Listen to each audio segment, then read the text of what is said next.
लोणावळ्यातल्या याच निसर्गाचा आनंद घेण्यासाठी 2 आठवड्यापूर्वी अन्सारी आणि सय्यद कुटुंबीय इथं आलं होतं।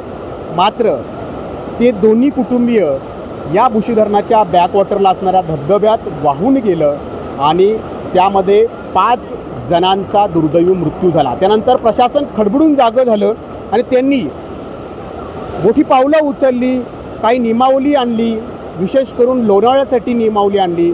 सायंकाळी 6 नंतर पर्यटकांना इथं वावरण्यास बंदी घालण्यात आली आणि हे असे जे काही बुशी धरण किंवा लायन्स पॉईंट, टायगर पॉईंट असतील तिथं सूचनांचे फलकं जे आहेत ते लावण्यात आले, परंतु प्रशासन मात्र इथून गायब आहे। आपण इथं सकाळपासून आलेलो आहोत, एकही पोलीस कर्मचारी किंवा नगर परिषदेचा एकही कर्मचारी इथं आपल्याला तैनात असल्याचा दिसत नाही। इथं कोणतीही दुर्घटना घडली तर त्यांनी तातडीनं उपस्थित असणं गरजेचं आहे। मात्र प्रशासनाचा हलगर्जीपणा पुन्हा एकदा आपल्याला दिसून येतोय। प्रशासन झोपेचं सोंग घेतंय की आणखी एखादी दुर्घटना घडण्याची वाट पाहतंय असा प्रश्न या निमित्तानं उपस्थित झालाय। नाजिमुल्ला, एबीपी माझा, लोणावळा, पुणे। एबीपी माझा, उघडा डोळे बघा नीट।